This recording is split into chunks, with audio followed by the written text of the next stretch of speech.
Okay, so I just thought about another celebrity story for you. So I did a movie about 10 years ago with Dean Cain and Michael Beach. I was a extra, perhaps a featured extra, because I got my little, 2, 3 minutes of fame in one particular scene. So the movie is called Gosnell. Dang it, right when I start doing this video, it gets loud. Sorry. Shit, let me stop for a minute. Okay, it's further away. Hope they're okay. Ooh, bars. So the movie is called Gosnell, America's largest or America's biggest serial killer. Hopefully, I don't get a strike for saying the K word. So it was a very controversial movie, and I remember there were some issues with getting the movie done, getting the movie out, because it is about well, Google Dr. Gosnell out of Pennsylvania, and it was basically about an abortion doctor who went to jail for doing some pretty terrible things. So I this was when I first started doing extra work in Oklahoma, out of all places. That is where I got my start, and I think the agency was Switzer Talent. I loved her; she was amazing, Becky Switzer. So if you're around and you see this, hi Becky, and thank you because you gave me my start. So I was doing the movie, and I actually was my I think my original role was something else, but then when they found out that I actually was pregnant, then they switched it to basically being like one of the women that was in the actual clinic or hospital when the police went in for the raid. So Dean Cain, his he was one of the cops, and I think well, he was like the main star, or one of the main stars, and so he's one of the cops. So in this scene, for me, basically, like I was seeing, I think, kind of getting sick or throwing up or something like that. So got my little 2 minutes of fame being in that particular film. So when I was doing the film and I got to meet him, I did not get to meet Michael Beach. I was so sad. I really wanted to meet more people, but I don't know if they didn't come to Oklahoma to film or what. But this particular place that we were using, he was there, and I remember him. And when he noticed I was pregnant, so I was at the end of my pregnancy with my son. I think we filmed in like October. I had my son in November, but back then I was like little. So even with my pregnancies with my little ones, like you couldn't tell for a while, and even at the end I just was little. So unless I pulled my shirt back and you saw the little bowling ball, like you didn't know. So he didn't know that I was expecting. So when he found out, I thought it was so cool, and I think he told me he was a single parent, and we had a little moment for a while, not like romantical or anything, but it was cool to connect. Like I thought he was so cool. He really connected with me. He made me feel comfortable. And we were a lot of times when you're like doing breaks and intense and stuff, we're separated. Everything of course is separated by class, including when you're filming. So you're not supposed to talk to the stars and all that stuff. Whatever. And I thought it was cool that he stuck around where some of us, some of the extras were. He had a great conversation, a couple of them, and I just thought to myself, well, I really like this guy. And I was trying to figure out like still what I wanted to name my son, and I thought his name was really cool when he told me what it meant at the time.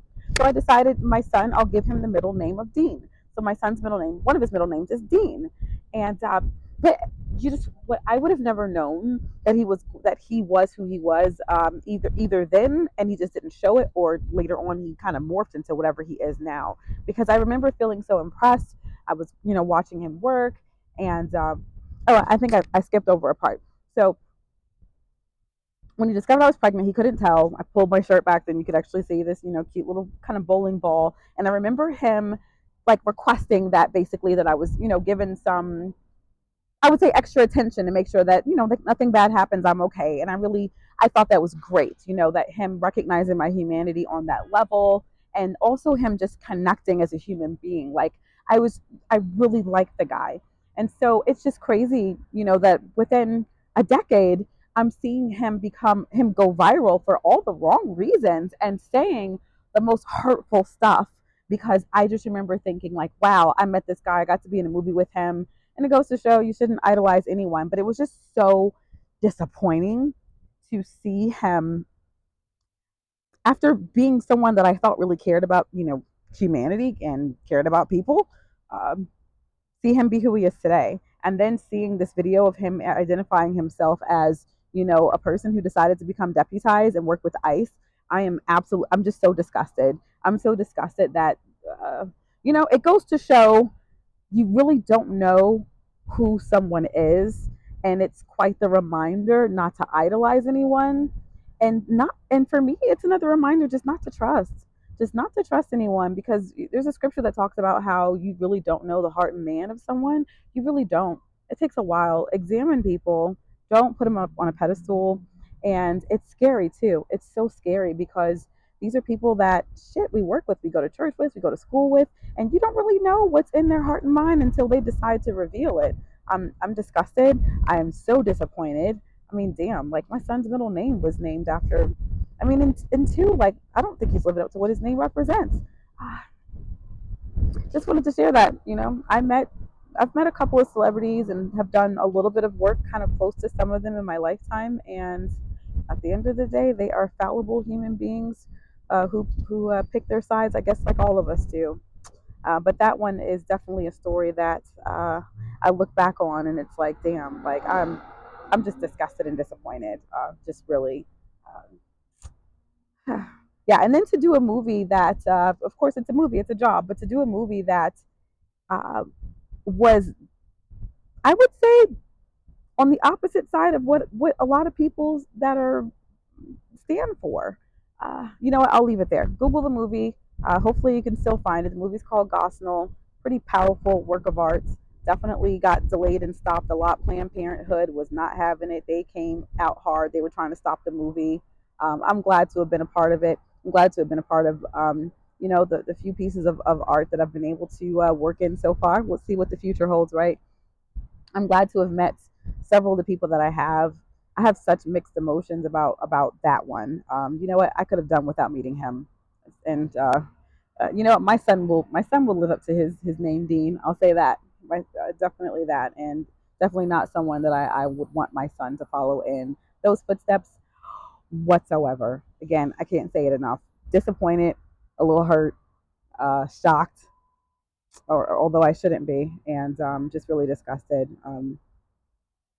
I expected him to be one of the good ones. And the thing that's really scary is a lot of these people think that they are.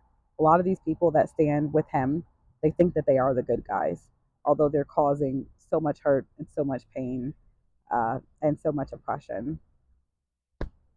That's America. That is what America's been built on as well.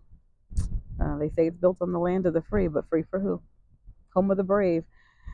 Being brave does not mean that you're being on the right side of history. You could be bold and brave and straight up brazenly wrong and brazenly fucked up as a human being too, right?